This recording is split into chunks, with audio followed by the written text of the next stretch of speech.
Buenos dias, que tal? Bora para mais uma leitura do livro e estudo da Zíbia Gasparetto, Espinhos do Tempo? Bora lá! Dia após dia, Eduardo continuou a assistir Demerval, junto a Maria José. Sem o concurso de Menelau, a luta requeria maior esforço. Todavia, confiava em Deus. Demerval sentia-se melhor, dormia mais calmo, conversava mais, os períodos de prostração eram menos constantes e mais breves. Apesar disso, Eduardo percebia que a situação se arrastava. Se fosse na província, tudo seria mais fácil. Lá dispunha de amigos, médiuns que o ajudariam. Ali só podia dispor de Maria José, que apesar de sensível, desconhecia esses fenômenos.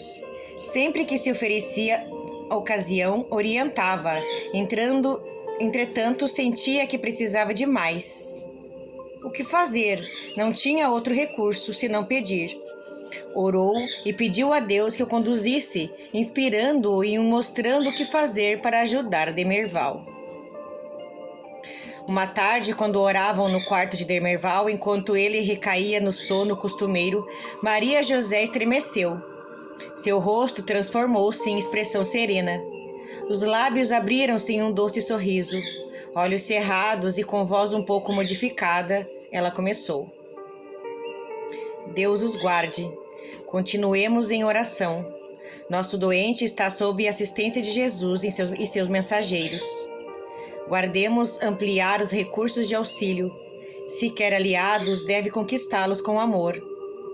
Aprenda que só os laços da compreensão, da amizade e da simpatia aconchegam nossas novas forças, ampliando nossos recursos.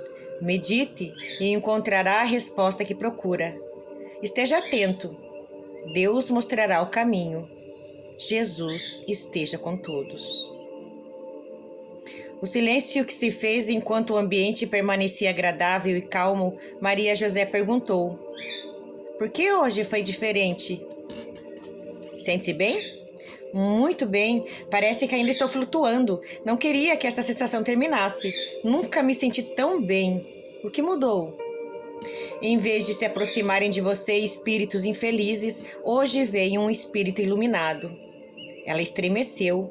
Iluminado? Sim, um espírito bom, um anjo da guarda. Será?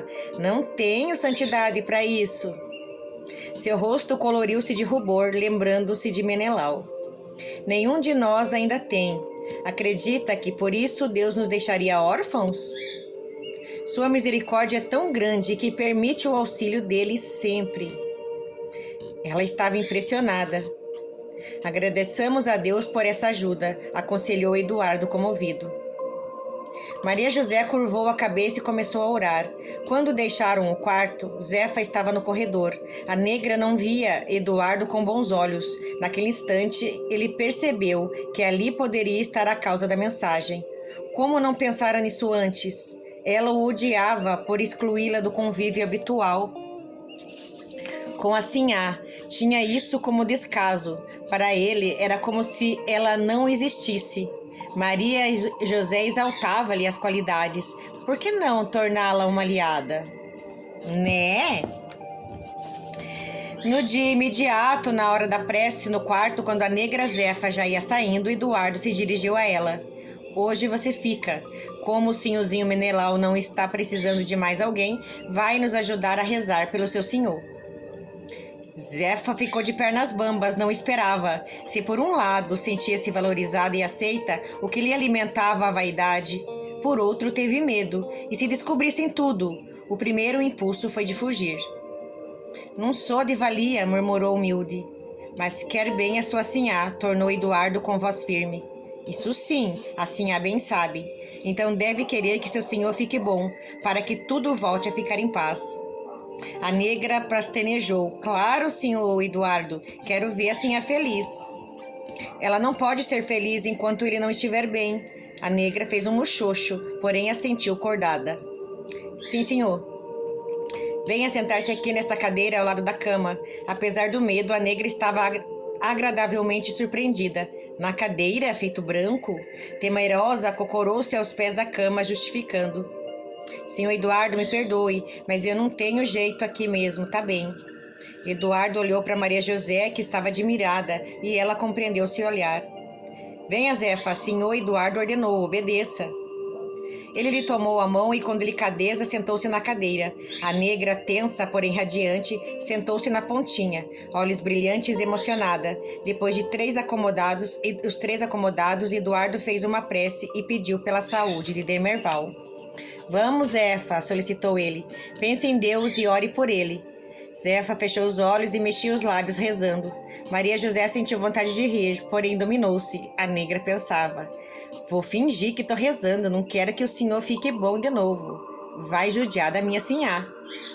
Eduardo estava um pouco pálido, sentiu certo mal-estar. Demerval agitou-se no leito, abriu os olhos admirado com a cena que presenciava. Apesar de sentir-se indisposto, Eduardo orou sentidamente, pedindo ajuda de Deus para o enfermo e também para todos eles. Em seguida, começou a falar em perdão, da justiça de Deus, que responde a todos os nossos atos e conhece todos os nossos pensamentos. Zefa estava séria e seu rosto impenetrável. Eduardo continuou. Quantas vezes erramos pensando em fazer o bem, em ajudar alguém? Perdoe-nos, Senhor, pelos nossos enganos e ajudemo-nos a encontrar o caminho certo. Quando a espiritualidade quer se comunicar com a gente, ele usa de todos os recursos, né? E se tiver alguém com mediunidade evoluída, é aquela pessoa mesmo que vai ser a ponte das mensagens, né? Antigamente, na história bíblica, os anjos vinham trazer as mensagens, né? E tem uma passagem que diz que Saulo, antes de se tornar apóstolo Paulo, ele na perseguição de Jesus, anjo apareceu para ele tentando mandar uma mensagem, mas o coração dele estava tão duro, né, com tanto ódio, que ele não conseguia enxergar. E o único que estava disponível ali era o burro que o Saulo montava, né?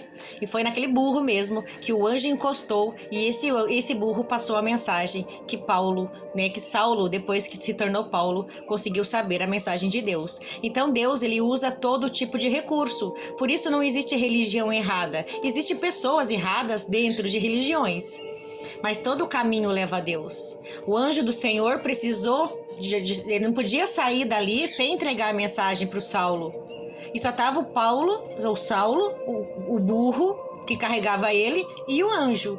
Então o anjo usou o burro, tá? Para se manifestar. E o anjo falou com Saulo, que depois se tornou apóstolo Paulo, o apóstolo de Jesus. Então nessa passagem a gente consegue entender que Deus, que a espiritualidade de luz, usam de todos os meios para nos auxiliar. Seja um morador de rua que vem conversar com a gente, falar coisas aleatórias, seja uma entidade na Umbanda, seja um orixá no Candomblé, seja um irê, seja o Espírito Santo, seja o que for, Deus vai conversar com a gente usando pessoas, coisas e animais para se comunicar com a gente. Mas ele nunca deixa a gente só. Nunca. Pense nisso. Tenha um bom dia, uma boa tarde. Fiquem com Deus. A live já vai começar.